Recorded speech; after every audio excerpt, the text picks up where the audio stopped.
My brother gently shook me awake. Be quiet. Get dressed. I'll meet you at the back gate. I fumbled in the dark with nervous excitement, stepped lightly past our parents' room. The heavy, rhythmic breathing of deep sleep and the ticking of an antique clock, the only sounds from a dreaming house. Outside it was cool and still, the only light coming from a sublime moon, full to bursting. My brother finished a cigarette, flicked the glowing butt to a scattering of orange embers and pointed to our bicycles. Where are we going? He raised a finger to his lips. Just follow me. We set off through the sleeping village towards the moors.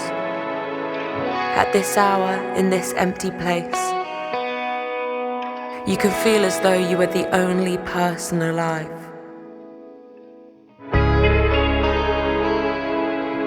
In the few hours before sunrise, you forget how afraid you really are. We glided through the narrow country roads. Silhouettes of abandoned tin mines protruded from the landscape, centuries old, ominous against the starry backdrop. Remnants of the industrial age of power, when people felt they were the strongest force in the universe, raking the earth of its minerals with the force of God's own hand. We arrived at the stone circles in the parish of St. Clair.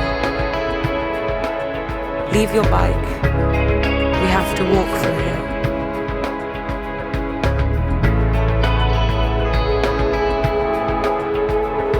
We ventured on to the moss-covered ground, the Neolithic circle comprised of men turned to stone, hurlers and pipers punished for not observing the Sabbath. Forever an example of our fallibility. The majesty of the arrangement only as striking as the eerie energy that pervaded the area steeped in magic and lore, like the memory of some unknown trauma. A vibration you could feel in every part of your body. We made our way beyond the circle towards the ring, a 30-foot-high natural structure of weathered rocks, smooth, flat, and immersive. Smallest at the bottom, largest at the top. A megalith formed in a nightmare from the past.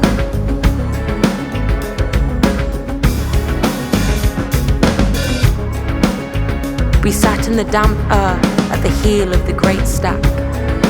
My brother pulled out a blanket, draping it over me to keep the chill at bay. I'm tired, I said. Just wait.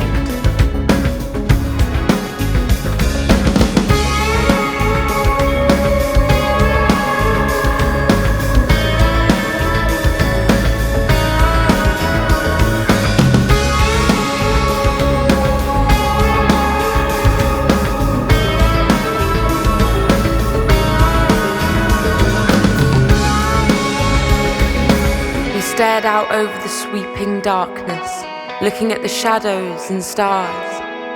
I began to drift in and out of sleep.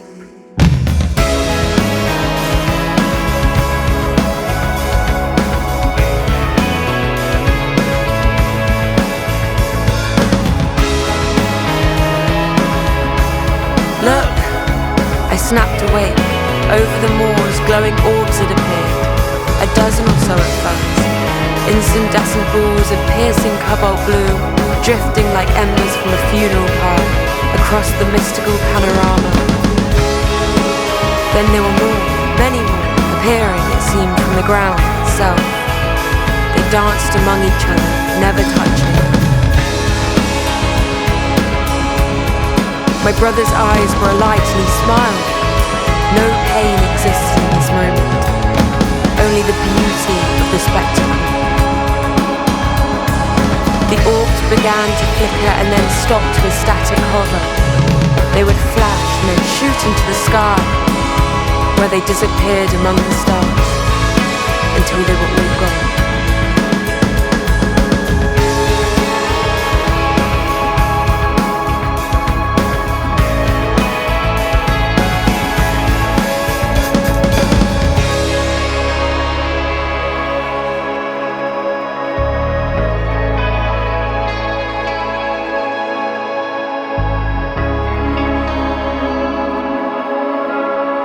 I look towards my brother.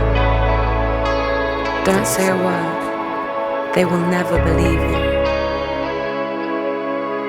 We made our way home in a strange, uneasy silence.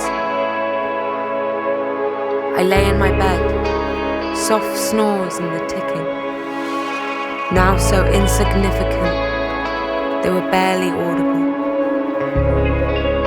I was numb with awe, having been witness to a great, undefinable secret. At once feeling blessed, but knowing there would be a great sadness within me because of it.